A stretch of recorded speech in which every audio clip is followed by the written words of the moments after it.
Hello, नमस्कार। बहुत-बहुत स्वागत आप सभी का ऑथेंटिक स्टडी के चैनल से जुड़ने के लिए। पिछले वाले वीडियो में हमने बात की थी साइकोलॉजी के कुछ क्वेश्चंस और पेडागोजी के कुछ क्वेश्चंस की, जो कि प्रीवियस ईयर 2018 से लिए गए थे। उसी श्रृंखला को आगे बढ़ाते हुए आज हम बात करते हैं कुछ और क्वेश्चंस की।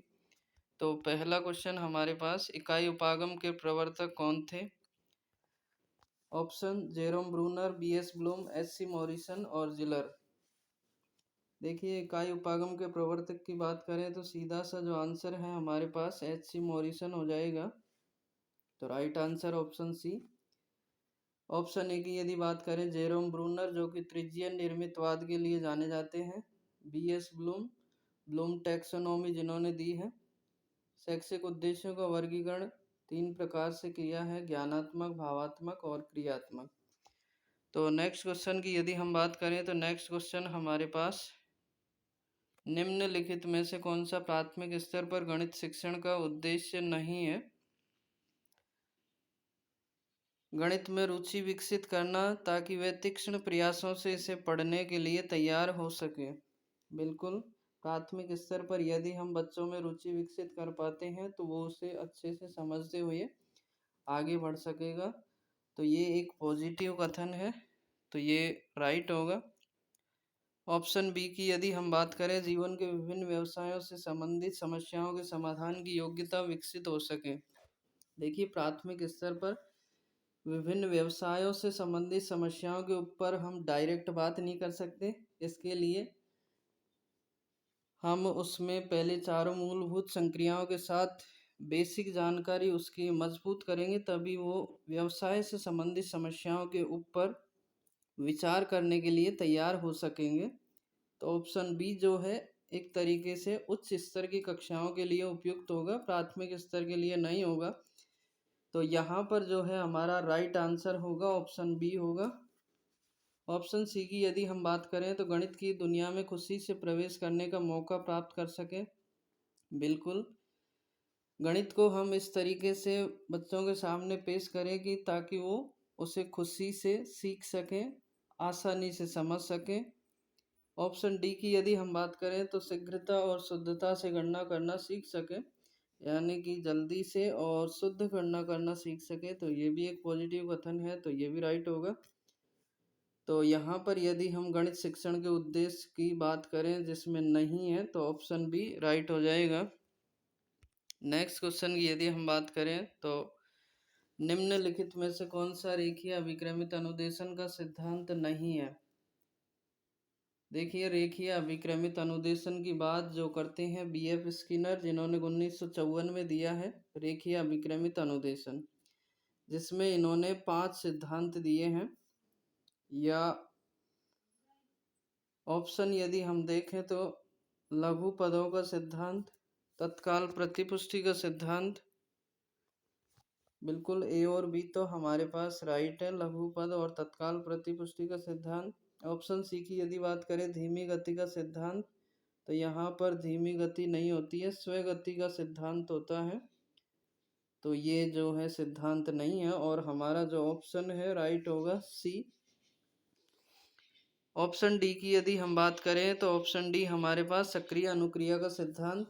बिल्कुल, और एक जो हमारे पास बच जाता है स्वयं मूल्यांकन का सिद्धांत, 5वां सिद्धांत। तो राइट आंसर हमारे पास धीमी गति का सिद्धांत, ये नहीं होगा। नेक्स्ट क्वेश्चन की यदि हम बात करें तो, निम्नलिखित में से कौन सा एक प्रेरणादायी गणित अध्यापक का कथन नहीं है?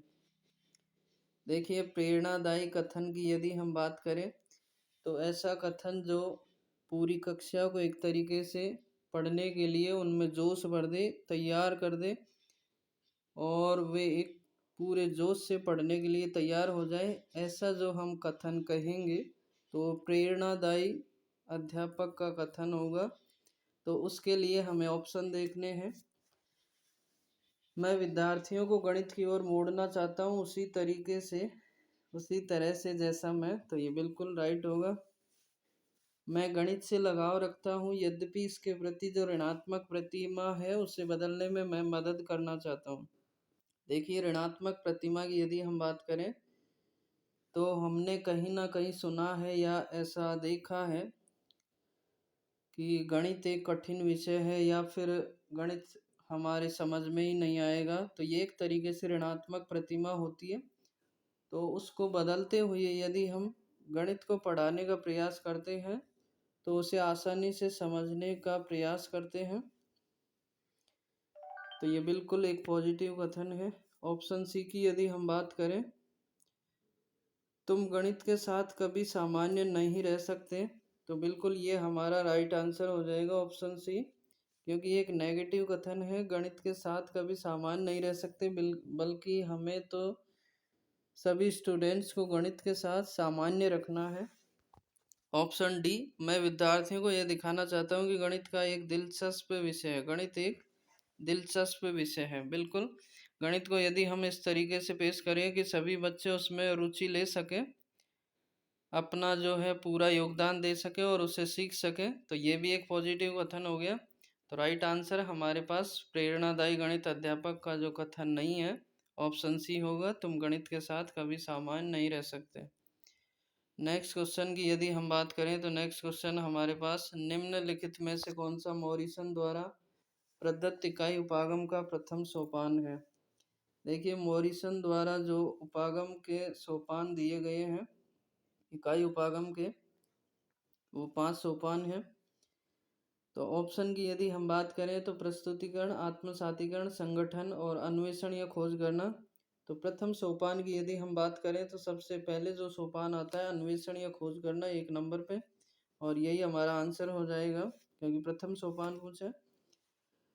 इसके बाद में आता है 2 नंबर पे प्रस्तुतिकरण, 3 नंबर पे आत्मसातीकरण और 4 नंबर पे संगठन, और 5वां जो होता है कथन या कथन करना, ये 5वें नंबर पे होता है। तो राइट आंसर प्रथम सोपान के लिए अन्वेषण या खोज करना हो जाएगा। नेक्स्ट क्वेश्चन की यदि हम बात करें तो निम्नलिखित कथनों में से कौन सा कथन गणित की प्रकृति से संबंधित नहीं है। ऑप्शन, गणित की अपनी भाषा होती है जिसके माध्यम से पद, प्रत्यय चिन्ह, सूत्र इत्यादि विकसित होते हैं। बिल्कुल, प्रत्यय चिन्ह सूत्र वगैरह सभी होते हैं गणित की भाषा में। गणित में सामान्य अनुमान का क्षेत्र सीमित होता है, तो ये जो है कथन बिल्कुल गलत है। यहाँ पर जो गणित का क्षेत्र होता है सीमित नहीं होता, व्यापक होता है। व्यापक इस तरीके से कि वो सभी जो है विषयों से जुड़ा हुआ होता है, कहीं ना कहीं गणित हर जगह काम आता है। ऑप्शन सी की यदि बात करें तो गणित सार्वभौमिक विषय है, बिल्कुल, सभी सब्जेक्ट से कनेक्टेड है, सभी यानी कि सभी कार्यों में जो है गणित एक प्रमुख विषय के रूप में माना जाता है। यहाँ तक कि हम जो रोज़मर्रा के काम की बात करें तो हम कितने घंटे पढ़ रहे हैं, कितना सो रहे हैं, सभी में कहीं ना कहीं गणित संबंधित है। ऑप्शन डी की यदि हम बात करें तो गणित के माध्यम से जो निष्कर्ष निकाले जाते हैं उनके आधार पर पूर्वानुमान संभव है, बिल्कुल। तो जो हमारे पास प्रकृति से संबंधित नहीं है वो ऑप्शन बी हो जाएगा, क्योंकि यहाँ पर व्यापक होता है ये। तो right answer option B. Next question की यदि हम बात करें तो सिकंदर ने ईसा से 327 ईस्वी पूर्व भारत पर आक्रमण किया, यह उदाहरण दर्शाता है। गणित का जीव विज्ञान के साथ संबंध, देखिए जीव विज्ञान की यहाँ पर कहीं बात ही नहीं है, तो ये कथन हट जाएगा। गणित का सामाजिक विज्ञान के साथ सहसंबंध, तो बिल्कुल ये राइट होगा। सिकंदर ने ईसा से पूर्व, तो ये हिस्ट्री की बात है, इतिहास की, और गणित में ये बात हो रही है 327 ईस्वी पूर्व, तो गणित का सामाजिक विज्ञान के साथ सहसंबंध, ये ऑप्शन बिल्कुल राइट होगा। गणित के भिन्न भिन्न अंगों का पारस्परिक सहसंबंध, तो ये तब होता जब केवल गणित की बात होती। गणित का किसी बुनियादी शिल्प के साथ सहसंबंध, तो ऐसा नहीं है, तो राइट आंसर हमारे पास ऑप्शन बी होगा, गणित का सामाजिक विज्ञान के साथ सहसंबंध। दोस्तों, आपको यदि वीडियो में आया मज़ा तो चैनल को लाइक, शेयर, सब्सक्राइब करें। धन्यवाद। जय हिंद, जय भारत।